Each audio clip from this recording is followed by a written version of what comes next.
এই বৃষ্টির মধ্যে যাবে? কতবার করে বললাম, তুমি তো আমার কথা শুনতেই চাও না। নিজের যা ভালো মনে হয় তাই করো। নির্মলা, কেন বোঝো না? আমি একজন ডাক্তার। একজন মানুষ মরণাপন্ন হয়ে আমাকে ডাকলে আমি কি করে ঘরে বসে থাকি বলো? ডাক্তার হিসেবে আমার তো একটা কর্তব্য আছে, সেটা আমি কি করে ভুলে থাকতে পারি বলো? সব ঠিক আছে, কিন্তু একটা বিষয় কি ভেবে দেখেছো? এখানে আমরা দুদিনের জন্য হাওয়া বদলে এসেছি। কেউ আমাদের চেনেও না, আমরাও তো কাউকে চিনি না। তাহলে হঠাৎ করে ওই বুড়ো লোকটা কোথা থেকে কিভাবে তোমার মোবাইল নাম্বারটা জোগাড় করলো?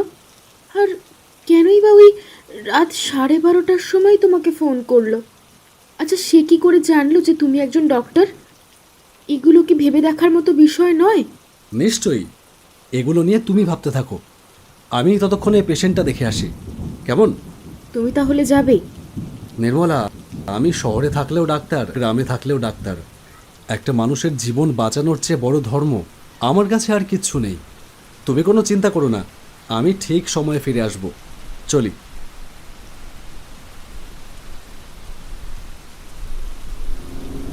বাইরে তখন বৃষ্টি তুমুল তাণ্ডব চালাচ্ছে। আমি সোমনাথ রায়চৌধুরী, কলকাতা শহরের আমি একজন স্বনামধন্য হৃদরোগ বিশেষজ্ঞ ডাক্তার। এই পলাশপুর আমার জন্মস্থান। এখন কাজের জন্য কলকাতায় ফ্ল্যাট কিনে থাকি ঠিকই, কিন্তু মন সেখানে কিছুতেই টেকে না। জন্মেছি গ্রামে, জীবনের 25টা বছর কাটিয়েছি গ্রামে। গ্রাম্য জীবন যেন রক্তে মিশে রয়েছে, তাই শহর কিছুতেই যেন আমার মনকে গ্রাস করতে পারছে না। এই পাট পচা গন্ধ, ধুলো ওড়া কাঁচা মাটির রাস্তা, নির্জন দুপুরের খাখা নিস্তব্ধতা, পুকুর পাড়ে চুপ করে বসে জলের ওপরে জলফড়িংয়ের ছলাকলা দেখবার যে তৃপ্তি, তা শহরে কোথায়? কি করে যে মানুষ গ্রাম ছেড়ে পুরোপুরি শহরে গিয়ে থাকে কে জানে। 3-4 দিন হলো ছুটি নিয়ে গ্রামের বাড়িতে এসেছি। বৃষ্টিও সেই দিন থেকেই শুরু হয়েছে।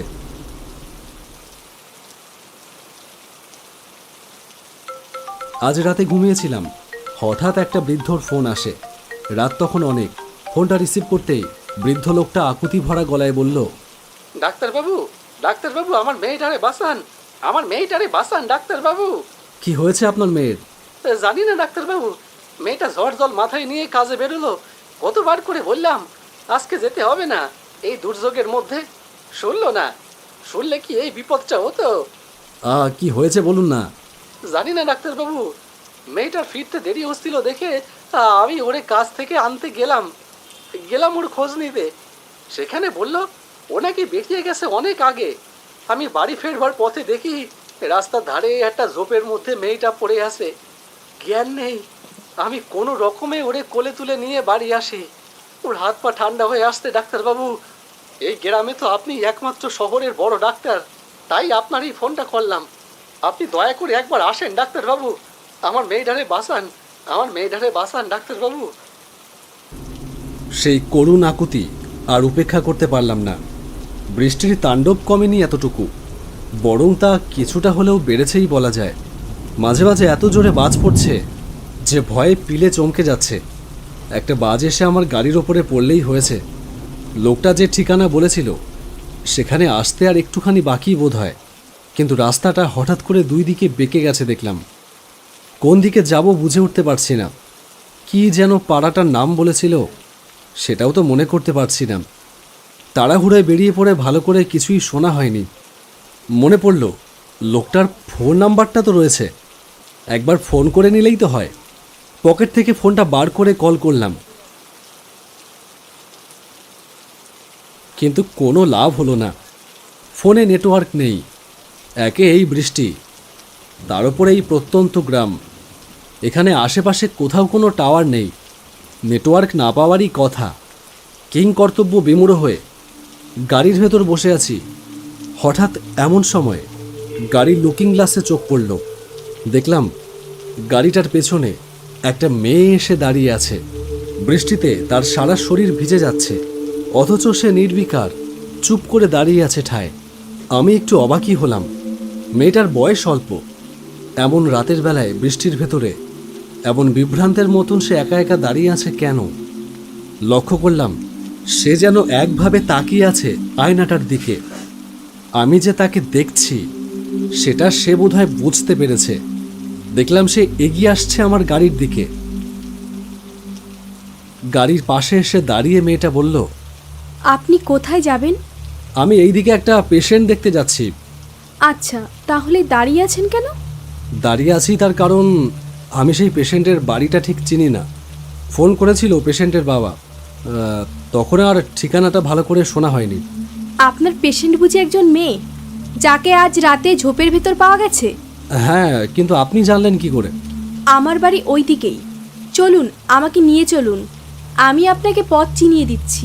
আচ্ছা বেশ, তাহলে তো ভালোই হলো। আপনি উঠে আসুন, গাড়িতে উঠে আসুন। মেয়েটাকে গাড়িতে বসিয়ে নিয়ে চলতে শুরু করলাম। মেয়েটা বলল, ওই ডান দিকের রাস্তাটা ধরুন। বেশ কিছুক্ষণ চললাম সোজা রাস্তা দিয়ে। আপনি তো বৃষ্টিতে পুরো ভিজে গেছেন। বৃষ্টির ভেতর ওইভাবে দাঁড়িয়েছিলেন কেন? আপনার জন্য। আমার জন্য? না, কোনো কিছু পাচ্ছিলাম না তো। এদিকে এখানে দাঁড়াবার মতনও কোনো জায়গা নেই, তাই ভিজতে হচ্ছিল। এই যে আপনি এসে গেলেন, তাই রক্ষে পেলাম, সেই জন্যই বললাম। আচ্ছা, ওই মেয়েটার কি হয়েছে বলতে পারবেন? হ্যাঁ, কেন পারবো না। মেয়েটার কাহিনী বড় দুঃখের। ওর নাম নির্মলা। ওর মা মারা যায় ছোটবেলায়। বাবা কোনো রকমে ওকে বড় করে তোলে।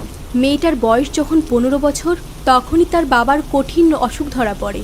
সেই অসুখ নিয়ে সে আর কোনো ভারী কাজ করতে পারবে না, ডাক্তাররা জানিয়ে দেয়। তাই সে অভাগিনীকে লেখাপড়া ছেড়ে সংসার চালানোর জন্য আর বাবার চিকিৎসার জন্য কাজের খোঁজে বেরোতে হয়। তখনই সে বুঝতে পারে দুনিয়াটা কত কঠিন, কত নোংরা। যেখানে সে কাজ খুঁজতে যায়, সবাই তার শরীরের দিকে বিষ নজর ছুড়ে দেয়। মেয়েটার লোকের বাড়িতে বাসন মাজা, ঘরদোর ঝাড় দেওয়া, কাপড় কাচা, এই সব কাজ করতে থাকে বাধ্য হয়ে। জানেন ডাক্তারবাবু, মেয়েটা লেখাপড়ায় বড় ভালো ছিল, নিজের বই কেনবার সামর্থ্য ছিল না, প্রাইভেট মাস্টারের টাকা দেওয়ারও সামর্থ্য ছিল না। অন্যের কাছ থেকে চেয়ে কত কষ্ট করে পড়াশুনো করেও প্রত্যেকটা ক্লাসেই ফার্স্ট হতো। অনেক স্বপ্ন ছিল, একদিন লেখাপড়া করে বড় চাকরি করবে, তাদের দুর্দিন ঘুচে যাবে, কিন্তু কিছুই হলো না। আপনি তো অনেকটাই জানেন দেখছি মেয়েটার সম্পর্কে, তবে আর কিছুই হলো না বলছেন কেন? আমি তো যাচ্ছি, গিয়ে দেখি। আচ্ছা, আসল কথাটাই তো জানা হলো না, মেয়েটার কি হয়েছিল আজকে? অনেক কষ্টে সে গ্রামের বাইরে বাজারে একটা রেস্টুরেন্টে কাজ পায়। ভালোই চলছিল সব, মাইনে যা পেত তাতে তাদের দুজনার পেট চলে যাচ্ছিল। কিন্তু হঠাৎ সে এক ভয়ানক সত্যি জানতে পারে। তাদের রেস্টুরেন্টে যে মাংস ব্যবহার করা হয়, সেগুলোর বেশিরভাগটাই ভাগাড়ের মাংস। অনেক রাতে গাড়ি আসে, গোপনে ভাগাড়ে সেই সমস্ত পচা মাংস দিয়ে যায় রেস্টুরেন্টে। সেই মাংস দিয়েই তারা খাবার বানায়। সেদিন রাতে মেয়েটা রেস্টুরেন্টের মালিকের কেবিনের বাইরে দিয়ে যাওয়ার সময় সবটা শুনে ফেলে, আর দুর্ভাগ্যজনকভাবে মালিক সেটা টের পেয়ে যায়। তারপরে আর কি, সেই রাতেই লোক লাগিয়ে দেয় তার পেছনে। হোটেলের দুটো কর্মচারী মেয়েটা বাড়ি যাওয়ার সময় তার পিছু নেয়। তারপর সুযোগ বুঝে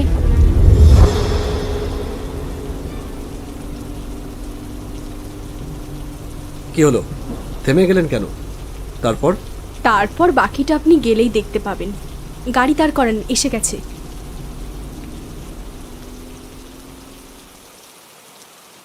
ওই যে ওই বাড়িটা। আপনি কোথায় নামবেন? আমার বাড়ি এখনো আসেনি, আমি গাড়িতেই বসে আছি। আপনি পেশেন্ট দেখে আসুন। ঠিক আছে, আপনি বসুন তাহলে, আমি আসছি। আমি গাড়ি থেকে নেমে গেলাম পেশেন্ট দেখতে। ছোট একটা বাড়ি। ঘরের ভেতরে ঢুকে দেখলাম এক মর্মান্তিক আর অকল্পনীয় ঘটনা, যা বুদ্ধি দিয়ে বিবেচনা করা যায় না। এ কি করে সম্ভব? কি করে হতে পারে এটা? আমি কি ভুল দেখছি? দুহাত দিয়ে চোখ রগড়ে নিয়ে ভালো করে তাকালাম। না না, আমি ভুল দেখছি না। আমি যা দেখছি তা ঠিকই দেখছি। আমার সামনে খাটের ওপরে শুয়ে আছে একটা মেয়ে। সেই মেয়েটা যাকে আমি গাড়িতে লিফট দিলাম, যে এখনো বসে আছে আমার গাড়ির ভেতরে, সেই মেয়েটা খাটে শুয়ে রয়েছে কিভাবে? আর এই মেয়েটাকে দেখেই বোঝা যাচ্ছে যে মৃত। এর শরীর সাদা ফ্যাকাশে হয়ে গেছে। এর মৃত্যু ঘটেছে অনেকক্ষণ আগেই। ওই শরীরে প্রাণ নেই। মেয়েটার পাশেই পাথরের মূর্তির মতন বসে আছে এক ভদ্রলোক। দেখেই বোঝা যায় যিনি মেয়েটির বাবা, ইনি মনে হয় মেয়েটার বাবা যে আমাকে ফোন করেছিল। এইবার সেই ভদ্রলোক আমার দিকে ঘুরে তাকালো, তারপর বলল, ডাক্তারবাবু, ডাক্তারবাবু, আপনি এসেছেন? আপনি এসেছেন ডাক্তারবাবু? দেখেন, আমার মেয়েটারে দেখেন, ওরে তাড়াতাড়ি সুস্থ করে দেন ডাক্তারবাবু। আমি কখন থেকে ডাকছি কিন্তু ও সাড়াই দিচ্ছে না। আপনি দেখেন ডাক্তারবাবু, আপনি দেখেন। আমি কি দেখব আর কি বা বলবো? বিস্ময়ে আমি তখন হতবাক। এ কি আশ্চর্য, যে মেয়েটার সাথে আমি এতক্ষণ ধরে কথা বললাম সে কিভাবে এখানে ঘরের ভেতরে খাটের ওপর শুয়ে থাকতে পারে? নিশ্চয়ই কিছু একটা গন্ডগোল আছে। এখানে যা ঘটছে তার সবটা স্বাভাবিক না, হতে পারে না। হঠাৎ দেখলাম মেয়েটার বাবার চোখ দুটো দপ করে জ্বলে উঠল। সেই দৃষ্টি, সেই চোখ কোনো জীবিত মানুষের হতে পারে না।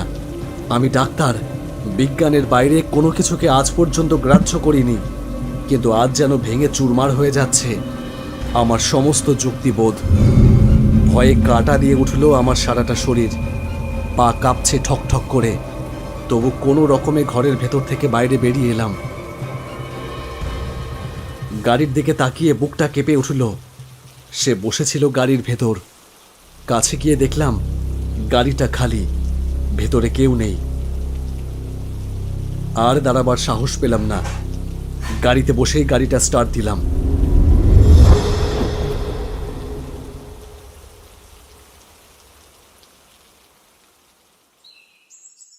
কৌতূহলবশত পরদিন সকালেই আবার এলাম সেই বাড়িটার সামনে। একজন লোক যাচ্ছিল রাস্তা দিয়ে, আমাকে দাঁড়িয়ে থাকতে দেখে বলল, কি দাদা, কাউকে খুঁজছেন নাকি? না না, কাউকে খুঁজছি না, আসলে একটা জিনিস জানবার ছিল। এই বাড়িটায় কারা থাকে? এই বাড়িতে? কেন বলুন তো? না, আসলে একটু জানবার ইচ্ছে ছিল আর কি। বুঝেছি, আপনি নিশ্চয়ই ডাক্তার। হ্যাঁ, কিন্তু কি করে জানলেন? এই বাড়ির সামনে এসে যখন বাড়িটা সম্পর্কে জানবার কৌতূহল দেখাচ্ছেন তখনই বুঝেছি। কি ব্যাপার, আমাকে একটু বলবেন? আসলে এই বাড়িটায় এক বাবা আর মেয়ে থাকতো। মেয়েটা মারা যায়, সে গল্প আমি জানি, আপনি তারপর থেকে বলুন। মেয়েটাকে তার বাবা রাস্তা থেকে তুলে নিয়ে এসে অনেক কষ্ট করে নিয়ে যায় গ্রামীণ সদর হসপিটালে, কিন্তু সেখানে তাকে ভর্তি নেওয়া হয় না। ডাক্তাররা বলে যে এটা পুলিশ কেস। না না, এটা পুলিশ কেস। আগে থানায় ইনফর্ম করতে হবে, তারপর ভর্তি নেব। আপনি আগে থানায় যান মশাই। কোনোভাবেই মেয়েটাকে বাঁচাতে পারল না তার অসহায় বাবা। কত ডাক্তারের কাছে দৌড়াদৌড়ি করলো, কিন্তু কিছুতেই কিছু হলো না। মেয়েটা মারা গেল। শোকে মেয়েটার বাবাও হার্ট ফেল করে মারা গেল। আজ থেকে 7 বছর আগে 10ই সেপ্টেম্বরের রাতে ঘটেছিল সেই ঘটনা। তারপর থেকে প্রতি বছর 10ই সেপ্টেম্বর ওই বাবা আর মেয়ের আত্মা ফিরে আসে। মেয়েটার বাবা কাছাকাছি ডাক্তারদের ফোন করে ডাকে, সে আজও তার মেয়েকে বাঁচাতে চায়। এই ঘটনা এই এলাকায় সবাই জানে। চলি, আমার আবার দেরি হয়ে যাচ্ছে। বাড়িটার দিকে তাকিয়ে থাকলাম। এখনো যেন কানে বাজছে এক অসহায় বাবার করুণ আকুতি। আমার মেয়েটারে বাঁচান ডাক্তারবাবু, আমার মেয়েটারে বাঁচান।